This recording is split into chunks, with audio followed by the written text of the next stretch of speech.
Le grand oral du chef de l'État, Félix-Antoine Tshisekedi Tshilombo, fait débat à travers toute la République. On va analyser aujourd'hui ici, avec un député national élu du Sankourou, précisément de Katako Kombe. Il est d'ailleurs très occupé, mais il a arrêté la plénière pour pouvoir répondre à cette invitation. Je co-présente cette émission, toujours avec Vincent Mouzungu. L'invité, c'est Médard Vincent, ou Vincent Médard Lenombe. Bonsoir, honorable. Bonsoir, monsieur le journaliste. Comment vous allez? Non, ça va très bien. Heureux de me retrouver sur les antennes de Face Télévision. Face Télévision. Et vous, je vois Vincent Lenombe devant moi, ancien directeur de cabinet du gouverneur de Sankourou, aujourd'hui député national. Vous vous dites quoi quand vous regardez cette mutation du directeur de cabinet au député national? Bon, pour moi, c'est une responsabilité. Vous savez, naturellement, je suis avocat, ça fait plus de 15 ans. En fait, le travail, mon métier, c'est celui-là. Mais en 2022, nous prenons la décision d'aller au Sankourou, accompagner le gouverneur Jules Lodi, qui me fait l'honneur de me nommer son directeur de cabinet adjoint, pas titulaire. D'accord. Et au bout de 13 mois, ce sont les élections générales qui arrivent en 2023. Et nous sommes candidats. Nous battons campagne. Et à la fin, les Sankourois nous donnent une autre responsabilité. Je crois que c'est peut-être la plus lourde que celle que j'ai assumée comme directeur d'un cabinet adjoint, qui était un rôle certainement du cabinet. Mais ici, je deviens en fait le porte-parole. Tout à fait, direct, de façon directe. Vous représentez le Sankourois, vous parlez au nom de Sankourois. Bien évidemment, non seulement que je représente le Sankourois, je représente mes électeurs de Katako Kombe, mais comme député national, j'ai la responsabilité de représenter les peuples congolais dans son ensemble. Tout à fait. Voilà, c'est une responsabilité pour moi, je ne crois pas que c'est un privilège. Très bien. On va entrer dans le vif du sujet. On va commencer par analyser le discours du chef de l'État. Vous étiez dans la salle quand le chef de l'État a prononcé son allocution. Comment avez-vous senti le chef de l'État? Est-ce que c'est quelqu'un qui vit sur Terre, il vit en RDC, ou il était aux antipodes de réalité congolaise? Merci beaucoup, monsieur le journaliste. Moi, c'est la première fois que j'assiste à ces grands orales qui est du reste constitutionnel. Le chef de l'État livre les discours sur l'état de la nation une fois là. Sauf s'il y a une circonstance exceptionnelle, il peut toujours prendre la parole. Mais dans le cadre du discours qui a eu lieu dernièrement, c'est constitutionnel. Est-ce que le chef de l'État avait les deux pieds sur terre? Était-il vraiment le chef de l'État congolais qui a parlé des réalités du Congo? Oui. Nous avons trouvé, moi personnellement, j'ai trouvé un chef de l'État d'abord très à l'aise et très décontracté. Et ceci n'est que le résultat de la maîtrise parfaite des réalités de gestion de notre pays. Moi, en tout cas, je ne dirais pas comme les autres qui pensent que le chef de l'État n'a pas été détaillant ou n'a pas donné les éléments ou de réponses nettes aux problèmes que notre pays a été confronté tout au long de l'année 2024, parce que il faut d'abord partir de ce qu'on appelle les discours sur l'état de la nation. Discours sur l'état de la nation, c'est un discours bilan que les chefs de l'État dressent, voyez-vous, pour un exercice non seulement civil, mais également budgétaire donné. Ça part de janvier à décembre. Et par rapport à ça, j'ai trouvé un chef de l'État vraiment maîtrisant totalement les sujets et les problèmes de notre pays. Justement, vous avez parlé du bilan, mais on avait l'impression de quelqu'un qui présente un bilan largement positif. Pourtant, la population vit autre chose. Vous non, ne trouvez mais pas en fait, vous savez, monsieur le journaliste, il faut se placer d'un côté ou de l'autre pour voir si c'est que le chef de l'État a déjà accompli ou accompli aujourd'hui, c'est en fait positif ou négatif. voyez-vous. Bon, nous sommes dans un pays, la RDC, tout le monde sait d'où on vient. Il est vrai que les gens nous rappellent souvent, mais il n'est pas au premier mandat. Oui, il n'est pas au premier mandat. Mais il faut savoir que la RDC a eu son indépendance en 1960. On est en train de cheminer. Nous avons connu d'autres régimes et on venait de sortir d'un régime qui a fait plus de 18 ans. Et nous avons considéré que ce régime n'a pas fait assez. Nous avons, en arrivant au pouvoir, on considère... Vous faites assez? Non, le gouvernement, en fait, le régime que nous avons succédé, pour nous, n'avait pas fait assez. Mais vous faites assez, vous? Nous nous sommes en train de faire parce que sérieusement. l'UDPS a beaucoup chanté, vous êtes de l'UDPS, Bien évidemment. l'UDPS a beaucoup chanté hier avec Joseph Kabila. D'ailleurs, c'est le parti qui a mis très mal à l'aise Joseph Kabila hier. Oui. Aujourd'hui, vous avez le bâton de commandement. Oui. Mais vous tâtonnez au sommet de l'État. On a comme l'impression qu'il règne les marches. Est-ce que vous êtes sûr vraiment que nous sommes en train de tantonner? L'UDPS ne tantonne pas.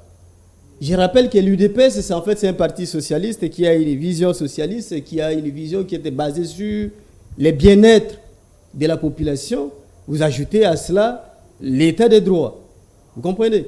Est-ce que vous pouvez aujourd'hui comparer la situation de la liberté d'expression, la situation de l'état des droits en général aujourd'hui? Vous pouvez la comparer avec ce qu'on a vécu il y a 6 ans passés?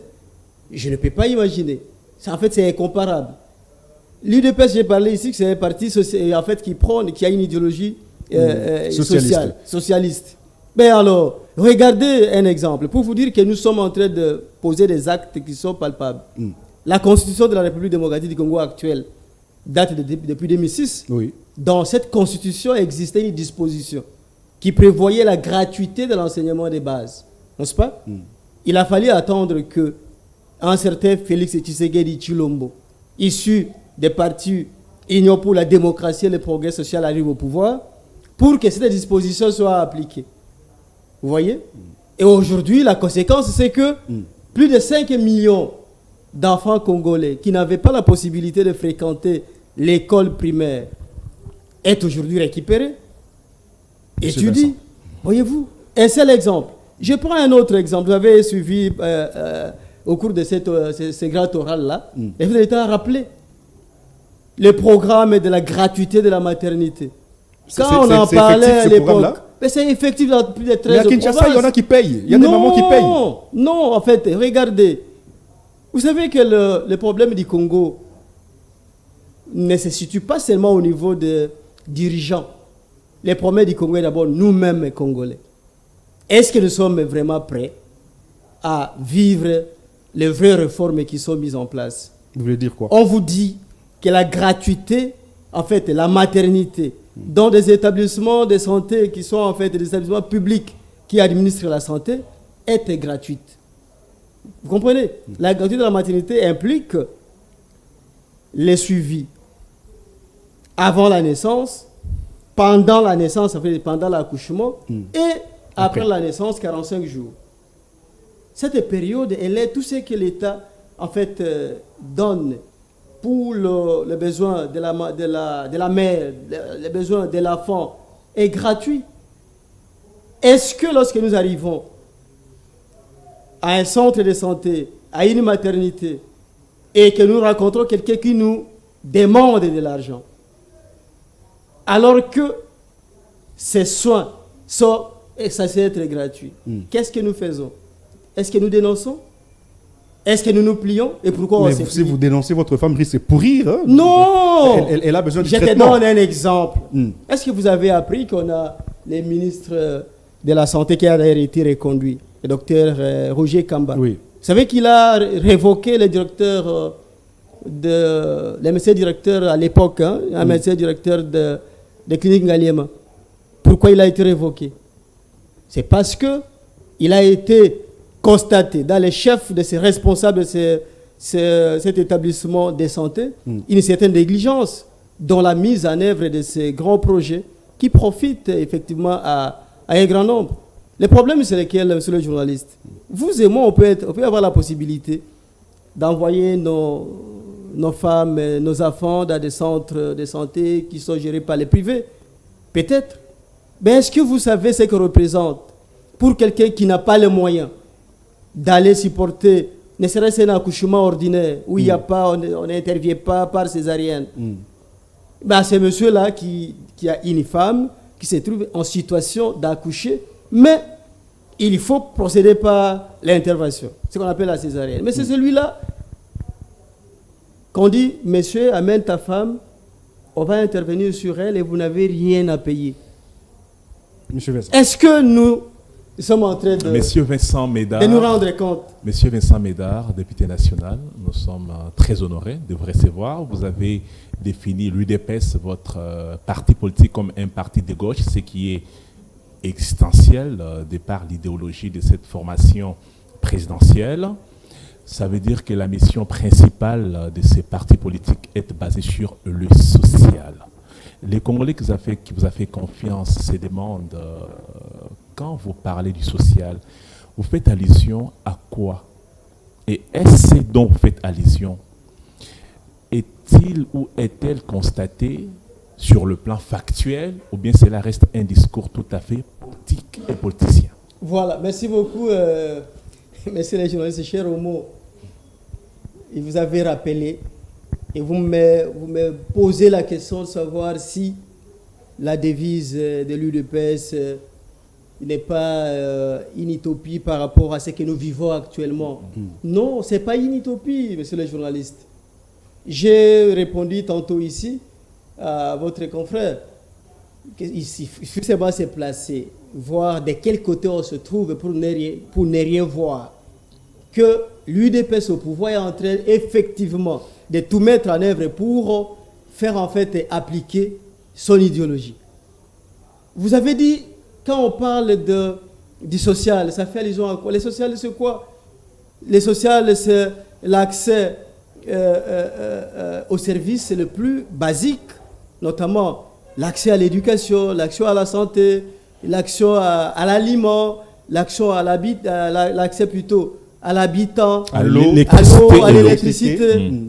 Mais regardez, pour l'année 2024 seulement, je sais que vous n'avez pas en fait suivi les chefs de l'État parler. Pour l'année 2024, notre gouvernement a construit plus de 300 centres de santé. Qui N'est-ce pas? Qui existent. Vous êtes des journalistes, posez la question, faites des recherches. Je vais me donner un exemple du centre qu'il a inauguré du côté de Kalemi. Lui-même avait inauguré. Il a dit où il a vu. Les chefs de l'État, c'est les chefs de l'État. Oui. Vous comprenez? Quand il inaugure, par exemple, le centre situé à 30 km de Kalemi, il a vu. Vous comprenez? Moi qui suis député élu de l'UDPS, en fait, de Katakokombe, je vous dis qu'à Katakokombe, il existe un centre de santé qui a été construit, aujourd'hui équipé et qui va bientôt être en fait remis en fonctionnement. Ça, c'est un exemple que je donne. Dans les 145 territoires. Sur les points des 145 territoires. Il y a bien d'autres qui sont en train d'être construits. Vous comprenez? Les sociales, c'est également le nombre d'écoles qui sont construites aujourd'hui. J'ai parlé de la gratuité de l'enseignement, mais il y a des gens qui déplorent la qualité de cet enseignement-là. Ce n'est que normal que dans une salle de classe où il y avait en fait moins de 20 élèves et qu'aujourd'hui on est obligé d'accueillir plus de 30, 40, il faut en fait augmenter la capacité d'accueil. Mais partant, je suis désolé de vous interrompre parce que vous parlez bien. Partant d'une étude comparative, quand on sait que l'UDPS c'est un grand parti qui a milité dans l'opposition, vous avez critiqué le président Joseph Kabila Kabange comme quelqu'un d'incompétent, quelqu'un qui n'avait pas apporté un sourire aux Congolais. Quand vous voyez le train de vie des institutions sous Kabila et le train de vie des institutions sous Tshisekedi, y a-t-il un hiatus ou bien vous êtes resté dans la même lancée? Voilà. C'est aussi ça le social. C'est un autre débat que vous ouvrez là.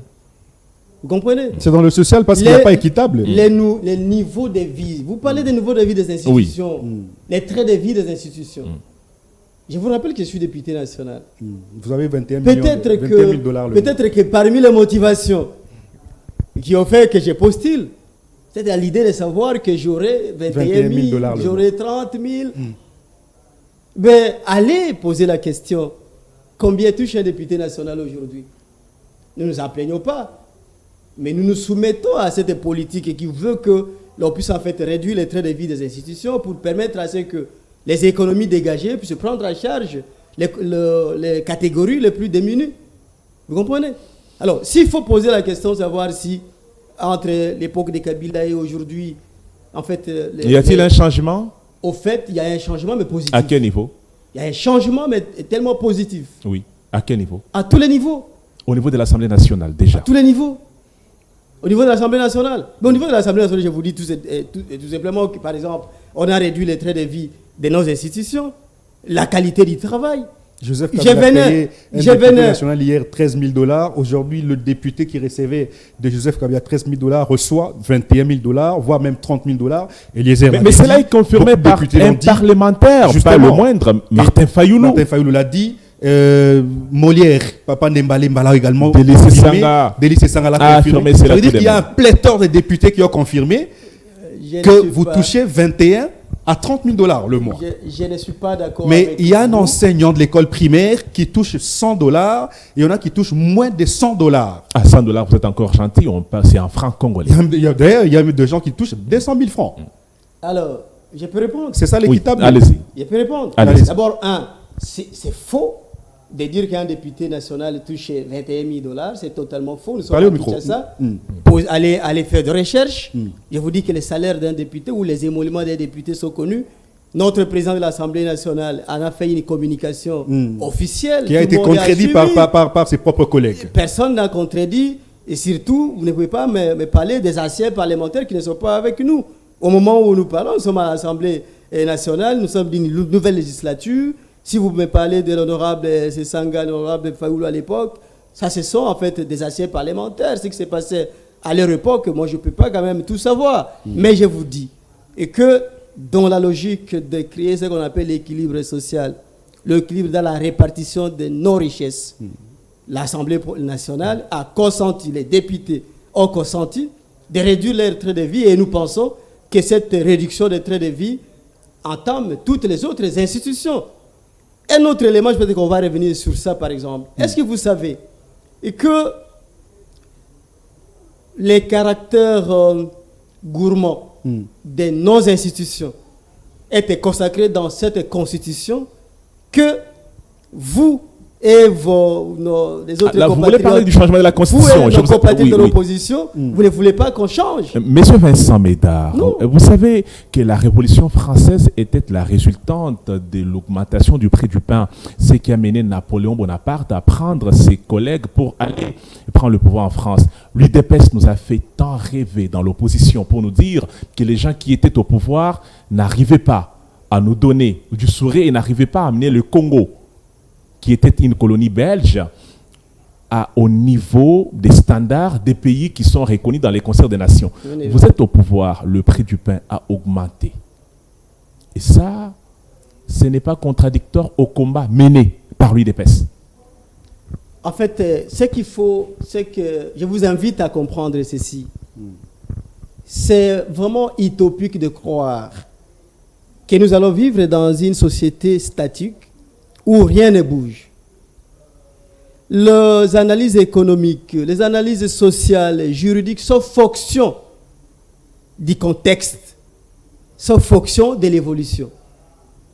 Je crois que les prix du pain en France, aux États-Unis, en Chine, en Russie, n'est pas resté les mêmes qu'il était avant, par exemple, la crise mondiale, la crise économique mondiale que nous avons connue. Le monde entier a connu cette crise-là. Aujourd'hui, on parle de la guerre entre la Russie et l'Ukraine. Est-ce que vous ne savez pas que cette guerre-là affecte l'économie mondiale dans son ensemble? Mais alors, ce que vous ne voulez pas dire aux Congolais, c'est quoi? C'est que les efforts sont en train d'être faits pour que la situation, les premiers engagements du chef de l'État, parmi les 6 engagements, il a promis d'augmenter le pouvoir d'achat du Congolais. C'est une promesse. Non, mais regardez. Il peut ou n'est pas tenir sa promesse. Dans la réalité. Parce qu'il y en a toute une panoplie, il y a des promesses qui n'ont jamais été réalisées. On peut vous les rappeler. Regardez, nous sommes dans la réalité. La réalité, c'est quoi? La réalité, c'est que pour la première fois, il y a 20 ans, les prix du prix, les prix du carburant ou les prix des produits pétroliers ont baissé, soit de 10 à 13%. Vous n'avez que ça comme argument à l'UDPS. Vous comprenez? C'est pas une innovation. Allez aujourd'hui au marché. Fait à l'époque. Est-ce que vous savez pourquoi les carburants? On prend l'exemple du carburant. Parce que les carburants, c'est quand même un élément qui entre à ligne des comptes dans tout ce qu'on peut faire sur le plan économique. Si vous voulez produire, vous devriez en fait actionner la machine. Et lorsqu'il faut actionner la machine, vous utilisez du carburant, n'est-ce pas? Oui. Si vous voulez vous déplacer pour aller à votre bureau, vous devez quand même prendre un transport. Oui, en commun. Même un transport personnel, vous êtes obligé de mettre du carburant. Lorsqu'il faut, en fait, il y a beaucoup d'autres éléments que nous pouvons indiquer pour vous dire que la baisse du prix du carburant peut influencer un grand nombre d'autres facteurs. Ce n'est pas une innovation de l'UDPS, ça a toujours existé de par l'histoire. Mais je vous ai dit... Sous Kabila, on l'a constaté également sous Kabila. Dites-moi, avec un exemple à l'appui, ça remonte des camps. Non, la guerre entre les pétroliers et les gouvernements ne date pas d'aujourd'hui. C'est une guerre qui a toujours existé. Mais c'est pour la première fois que nous avons un gouvernement qui fait cette guerre-là et qui convainc les pétroliers, vous comprenez, à baisser les prix de ce produit-là. L'État, peut-être, ce qu'il faut comprendre, c'est pas gratuit. C'est pas gratuit. Les chefs de l'État en a évoqué. Mais le prix a des baissé. Millions, des millions, je reviens à vous, des millions de dollars ont été déboursés pour compenser les manques à gagner de ces pétroliers-là. Là où il faut condamner, là je vous ai dit, quelle est la révolution? Si vraiment nous voulons vivre heureux, il ne faut pas que on laisse toute la responsabilité aux dirigeants. Les prix du carburant baissent. Mais moi, Congolais... Mais le prix de transport ne baisse pas. Le prix du transport ne baisse pas. Pourquoi ça ne baisse pas? Parce que moi, Congolais, je suis de mauvaise foi. Et Congolais ou bien les Congolais? Ou bien c'est la portion du pouvoir? C'est l'absence de l'État. Moi, Congolais, je suis de très mauvaise foi. L'absence de l'autorité de l'État. Il faut accepter. L'absence de l'autorité de l'État. Tout à fait. C'est ce que vous pointez du doigt. Oui. Mais est-ce que nous, Congolais, nous sommes prêts à accueillir cette autorité de l'État dans toute sa rigueur? Non, l'État doit exister. Mais nous existons. Monsieur nous existons. Mais regardez, si vous terminez mon idée. Allez, terminez votre fil d'idée. Vous comprenez? Ben, regardez. Dans cette ville, il n'y a pas longtemps, il a été dit que les véhicules qui n'ont pas les caractéristiques d'être admis dans la circulation devraient être retirés. Vous attendez des critiques par-ci, par-là, comment on est en train de croire que l'État, qui devrait être l'État de liberté, devient en fait liberticide en empêchant aux gens de vivre. En fait, il faut appliquer la loi. Nous ne sommes pas prêts. Vous comprenez? Nous ne sommes pas prêts. Alors, l'invitation que j'ai faite ce soir... Et le Congo se détériore parce que l'État n'est pas prêt. Le gouvernement est en train de faire son travail. Le gouvernement est en train de faire son travail. Mais vous le faites à quel niveau, monsieur Médard Vincent? Permettez-moi de vous interrompre. Moi, je suis trop fan de vos explications qui sont limpides. Mais il y a un problème quand nous disons que l'inexistence de l'État est constatée sur les terrains. Prenez le cas des gens qui prennent les transports en commun. Vous avez le prix qui est fixé par l'hôtel des villes, mais vous avez les propriétaires des transports en commun, entre guillemets, qui fait augmenter le prix à tout moment, pour ne pas parler des motards. Et ils sont incontrôlables. Il y a des distances où l'hôtel des villes a fixé le prix à 500 francs, mais les motards vous fixent 2000 francs. Il n'y a personne qui va l'interpeller. Nous, souverains primaires, qu'allons-nous faire à ce stade? Vous avez raison. Et je comprends les problèmes de tous ces Congolais qui, en fait, sont confrontés aux mêmes problèmes que vous, que nous.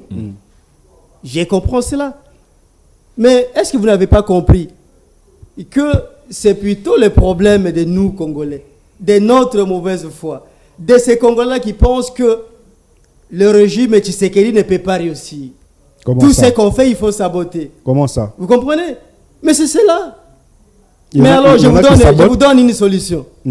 Vous dites que l'État, l'hôtel de ville a fixé les prix. Oui, un barème de prix qui n'est pas respecté sur terrain. J'arrive à l'arrêt. Je trouve un autre prix qui n'est pas fixé par l'hôtel de ville. Qu'est-ce que vous faites? Je sais, moi, Congolais, parce qu'il est censé ignorer la loi, que la pratique illicite des prix est une infraction. J'ai fait quoi? Qu'est-ce que je fais? Je boude les transports en commun. Je boude les privés pendant que l'État n'a pas de transport. l'État n'a assez de bus.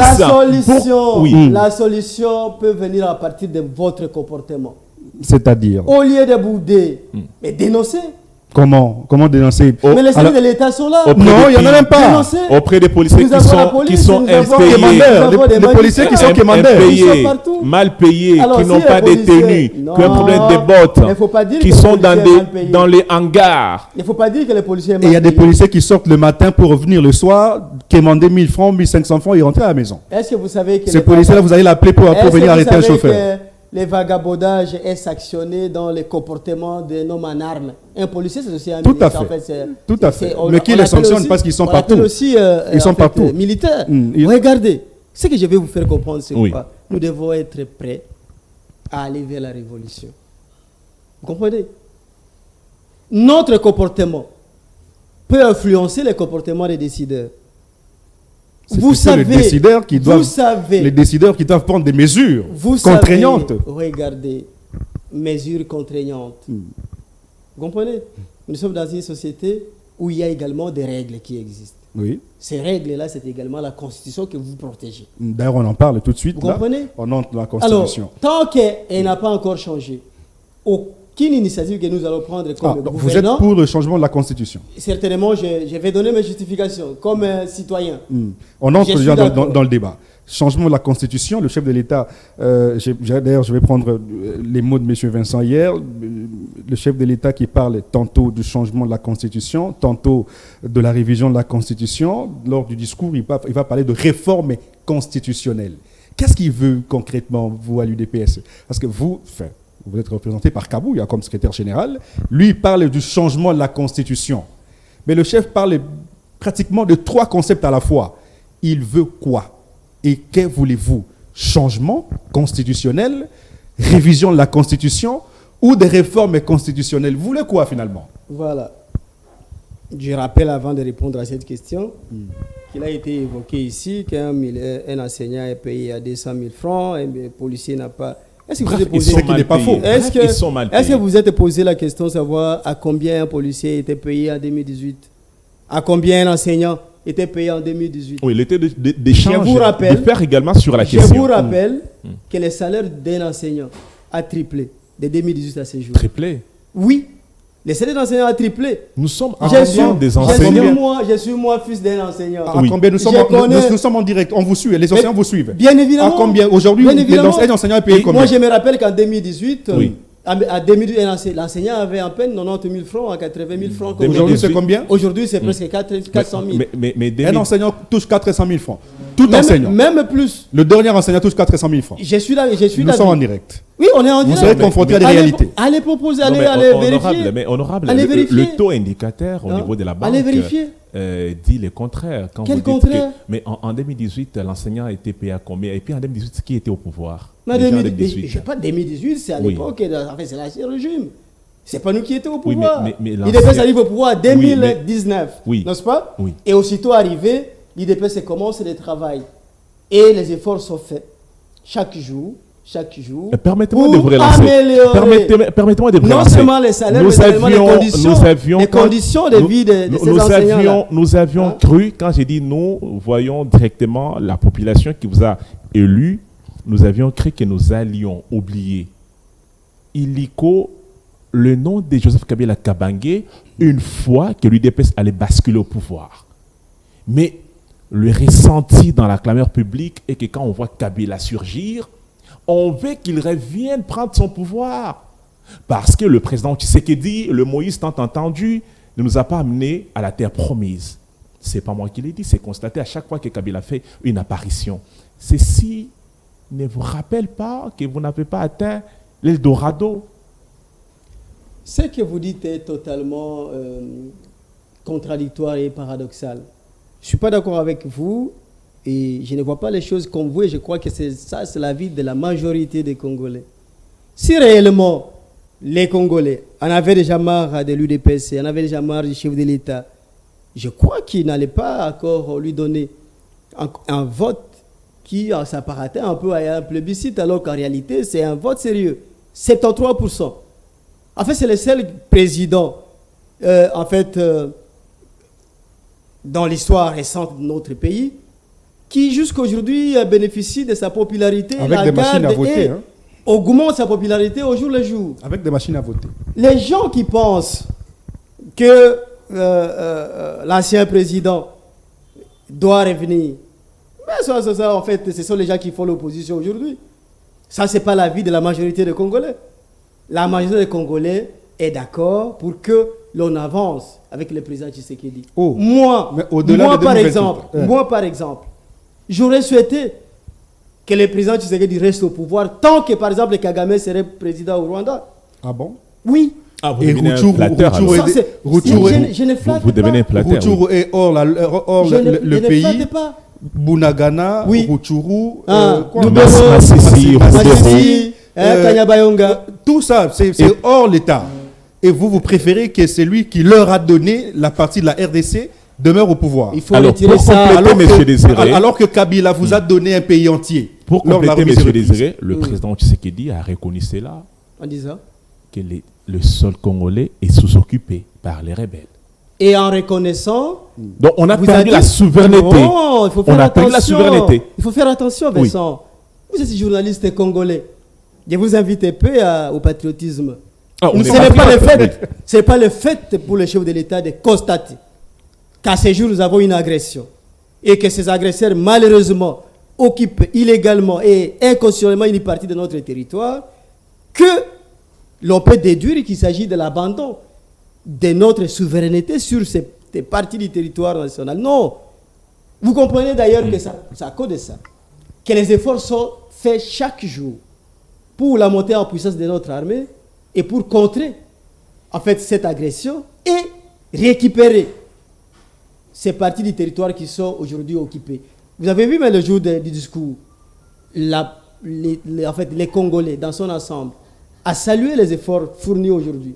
Et ces efforts ne viennent pas, en fait, ce n'est pas, ça ne sort pas en fait du néant.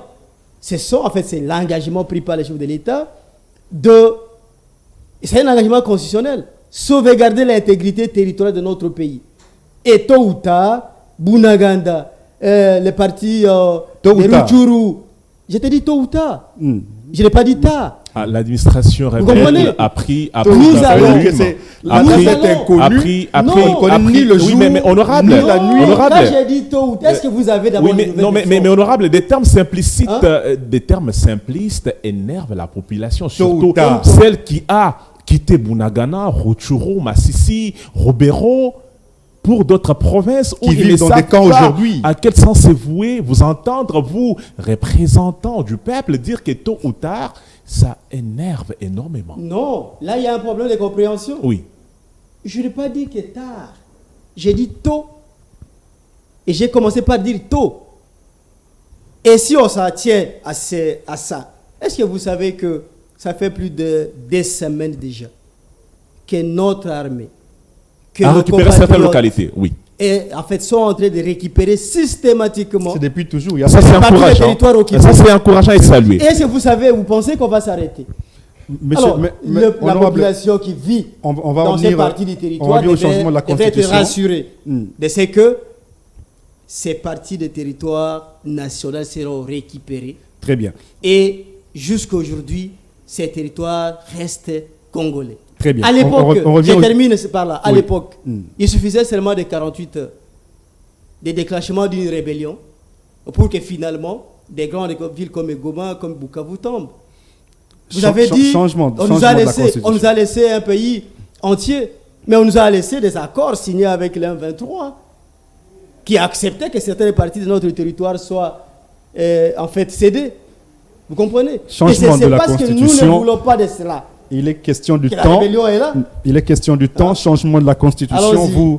Vous en avez souhaité, vous avez dit d'ailleurs que vous êtes d'accord pour le changement de la Constitution. Oui. La question la question qu'il faut se poser aussi, c'est l'opportunité. Est-ce que c'est opportun qu'on change la Constitution?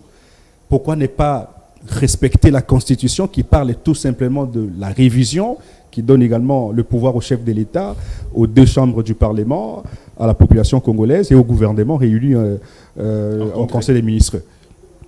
Monsieur le journaliste, cette question, j'aurais souhaité qu'on ait peut-être largement du temps pour cette question. Et moi, je suis d'accord que notre constitution change. Et je suis également sûr que c'est l'opportunité. En fait, c'est le moment. Vous êtes juriste. Je suis juriste. Je rappelle que vous êtes avocat. Avocat, oui. Pratiquant. Bien évidemment. Qu'est-ce que vous reprochez à cette constitution en tant qu'avocat et juriste? Cette constitution, c'est une constitution récompense aux belligérants. Récompense. Constitution récompense. Ah Les oui. gens font la guerre. Les gens pensent qu'on doit coûte que coûte exercer le pouvoir. Les gens pensent qu'on ne peut rien, on ne peut vivre d'autres choses sauf être dans les institutions. Et les gens mènent une élite et à la fin des comptes, dialogue intercongolais, on dit non, vous avez la possibilité d'exercer ce pouvoir-là. Et rien que le pouvoir, rien du développement de notre pays n'est garanti dans cette constitution-là. Et là, lisez, depuis l'article premier jusqu'au dernier. Jusqu'au dernier. Vous n'allez pas trouver en fait l'esprit ancré dans cette constitution qui peut permettre le développement. Tout ce qu'il y a là-bas, c'est qu'il faut faire les élections locales, il faut faire les élections communales, il faut que tout le monde dépende du budget de l'État, au point que les moindres recettes que nous mobilisons jusque-là partent là-bas. La moitié ou plus de la moitié partent dans le fonctionnement des institutions. À quel jour nous allons à ce moment-là avoir l'argent pour faire des grands projets de développement? Et c'est la Constitution qui vous empêche. Mais c'est prévu dans la Constitution, n'est-ce pas? Est-ce que vous savez que cette Constitution que nous avons détermine le pouvoir, par exemple, du chef de l'État, article 69. Et vous allez d'autres articles, notamment jusqu'à l'article, je crois, 89. Il a ses prérogatives. Il a ses prérogatives. Oui. Est-ce que vous savez que parmi ces prérogatives-là, aucune ne lui donne la responsabilité, par exemple, de travailler pour lui-même individuellement, comme institution, de travailler pour les sociales de notre pays, de notre Il a un population. gouvernement. C'est lui qui nomme le Premier ministre.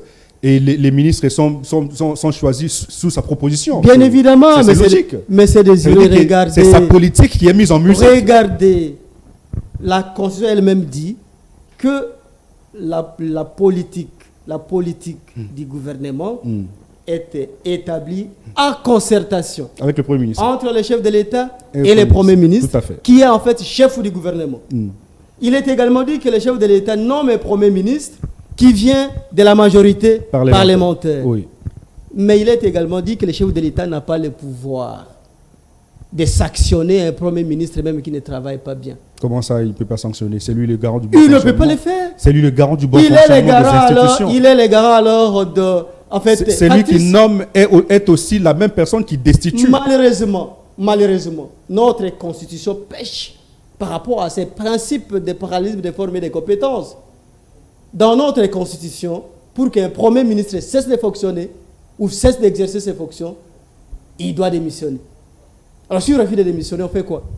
Non, mais le Parlement est là. Vous êtes député. Même si le Parlement les démet, pour qu'il cesse d'exercer ses fonctions de Premier ministre, il doit présenter sa démission. Voilà pourquoi il est dit que lorsqu'il y a vote d'une motion de censure, le gouvernement est réputé démissionnaire et le Premier ministre dépose sa démission. La démission de son gouvernement au chef de l'État.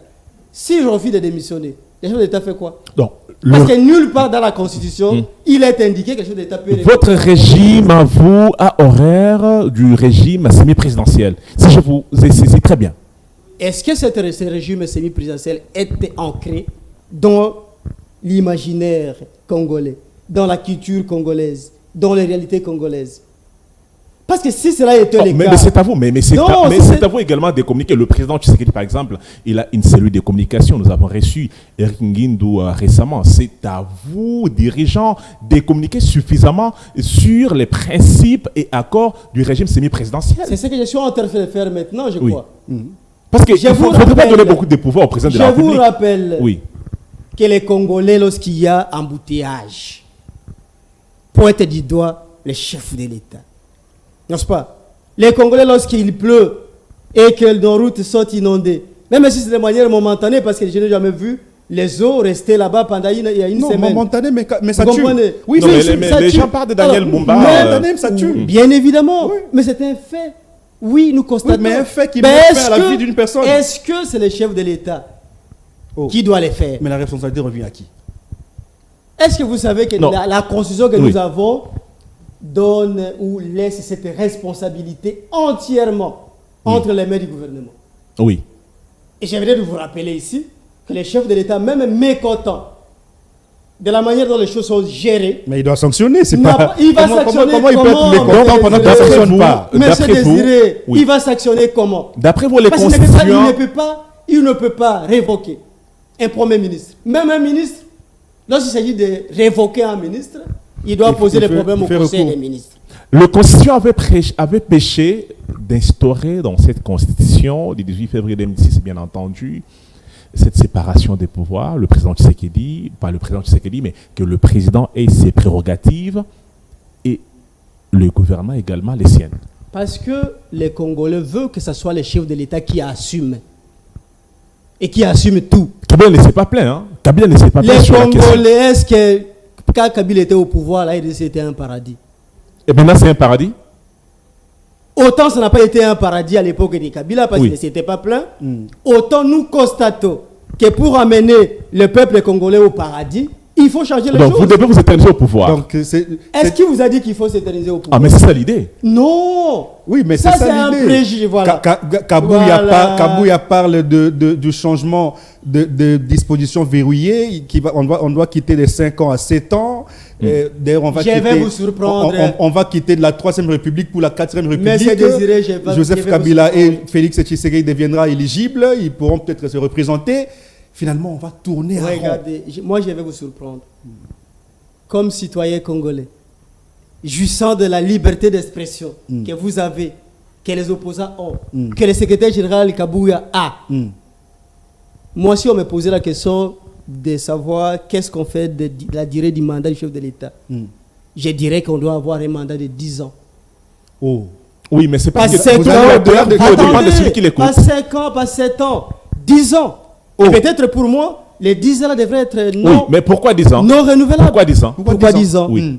Parce qu'en 10 ans, on sait faire un projet de développement et le faire aboutir. Vous comprenez? Donc 5 ans, c'est peu. Les 5 ans dont il est question, il a été expliqué ici. Quelqu'un n'a pas de 5 ans. Le pouvoir est exercé seulement pendant 3 ans. La première année, c'est la mise en place des institutions. La dernière année, c'est plutôt pour la préparation des nouvelles élections. Est-ce que vous savez combien les élections nous coûtent? 1,5 milliard de dollars. C'est un prétexte, cher donc, honorable. C'est un prétexte. Moi, je me pointe à Katakokombe, dans mon petit village de Chaume. Je pose la question. Qui est resté toujours dans un état piteux. Votre petit village. Non modernisé. Je ne crois pas. Oui, mais également, on a des vidéos, on va vous les confronter. Je ne crois pas qu'il y a des pays dans ce monde où il n'y a pas de village. Et chaque village a des villages modernes. Des villages modernes. Lorsqu'il y a un village où il y a de l'internet, il y a de l'eau, il y a de l'électricité. Lorsqu'il y a un village devient moderne, il faut faire attention. Ça devient une ville. Merci. Alors, je disais ceci. J'ai 1,5 milliard. Je dois organiser les élections qui vont créer la tension. Les gens peuvent mourir. Qui vont en fait accentuer la corruption. Parce que pour passer député, président ou tout ce que vous savez, on peut recourir à tout ça parce qu'en fait, on veut acquérir le pouvoir. Et prendre ces 1,5 milliard pour construire une route qui part de Kinshasa à Kalemi. Je vais choisir quoi? Vous choisirez quoi? Je vais choisir la construction d'une route. C'est ce qui va faire que le Congo soit développé. Vous comprenez? Si alors on a prévu qu'un chef de l'État doit avoir un mandat de 5 ans, une fois renouvelable, oui. Il a 10 ça veut ans. dire qu'il peut avoir 10 ans. Mais pourquoi on ne peut pas lui donner ces 10 ans une fois pour toutes? Pour qu'il en fasse 20 ans. Non. Parce que non renouvelable. Ça sera 10. Ah, c'est non renouvelable. Je parle de non renouvelable. Ah, ça c'est mon avis à moi. Mais ça revient au même finalement. Ça revient à la même chose. Oui. Mais l'avantage c'est que on ne va pas dépenser de l'argent dans l'entretemps pour faire des élections. L'argent qu'on a besoin pour faire des élections peut nous servir à autre chose. C'est vous qui le dites. Ça, c'est un deux. Oui. Vous dites ici, non, voilà, mais si on change le dispositif de l'article 220, le chef de l'État reste au pouvoir. Qui vous a dit ça? Il sera éligible. Regardez, Félix Antoine Tshisekedi Tshilombo, un démocrate civilisé. Oh là là, on disait de Kabila démocrate. Éclairé. Kabila n'a jamais été démocrate. Le père de la Non, on le disait. Non, mais il faut laisser ça, s'il vous plaît. S'il a été démocrate, je ne crois pas qu'il a été civilisé. Comment ça? Vous comprenez? Vous êtes fort, là. Vous comprenez? Alors, un démocrate civilisé, Oui, vous répétez chaque jour. Je ne suis pas là pour m'éterniser au pouvoir. Il a rappelé. Mais qui dira qu'il est là pour s'éterniser au pouvoir? Même Macron ne le dit pas. Il a dit. Mobutu l'a dit. Biden ne l'a pas dit également. Mobutu a fait 32 ans, mais il a dit qu'il travaille un jour. Non, mais et la sociologie africaine, cher honorable. Moi, je préfère, s'il vous plaît, M. Vincent, je préfère faire confiance au dire du chef. Vous comprenez? Mais parce que vous bénéficiez du pouvoir. Dans tout ceci, vous ne pouvez pas aussi refuser au peuple congolais de décider sur son avenir. Oui. Est-ce que le peuple est d'accord avec vous? Si le peuple vous? décide qu'autant le président Félix, après son deuxième mandat, peut postuler, autant Kabila également peut postuler, autant tous les autres Congolais peuvent postuler. Où est le problème? Tshisekedi ne gère pas bien le pays. Ça, c'est ce que les opposants disent. Est-ce que vous savez...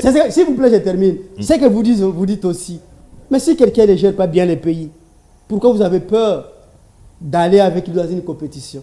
Alors, voici là où il y a la peur. La peur, c'est que vous avez dit que vous accrochez au dire du président Tshisekedi. Je lui fais confiance. La sociologie africaine renseigne autre chose qu'en Afrique. Le continent africain a un problème en ce qui concerne la gestion endogène et exogène du pouvoir.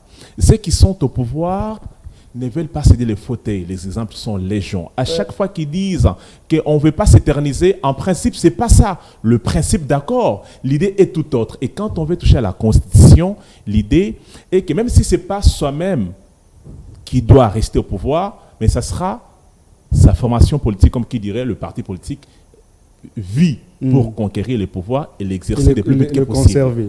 Et vous avez l'opposition qui ne vous écoute pas sur cette oreille. Et changer la Constitution, ce n'est pas l'apanage d'un parti politique, d'un clan politique. C'est l'entendement de toute une république. Est-ce que la république entièrement est-elle d'accord avec vous sur la question du changement de la Constitution? C'est une utopie de croire que toute la République doit être d'accord avec nous.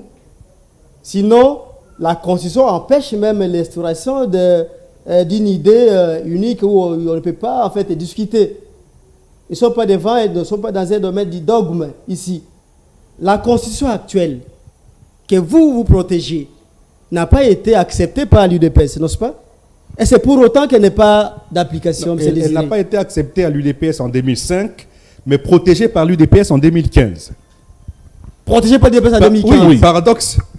Est-ce que vous savez que c'était quand même important que l'UDPS arrive au pouvoir pour que les vrais changements de la Constitution que l'UDPS conçoit puissent être opérés? Vous savez ce qu'on voulait faire en 2015? Ça va nous pousser encore vers une autre erreur. On devait commettre une autre erreur. Laquelle? D'avoir une Constitution taillée sur, en fait, permettez la tautologie, la taille de Kabila. Ce qui a été fait en 2006. N'est-ce pas? Ce qui devait être encore fait en 2015. Comment ça? C'était déjà fait en 2006 parce qu'en 2006, c'était Joseph Kabila qui était au pouvoir. Non, mais en fait, ça veut dire... Mais Kabila nourrissait déjà l'envie de s'éterniser au pouvoir. La preuve en est qu'il a exercé ce pouvoir-là 2 ans en dehors des mandats constitutionnels. Kabila, vous avez vu ça? Est parti. N'est-ce pas? Kabila est parti, vous avez le pouvoir. La Constitution, elle est là.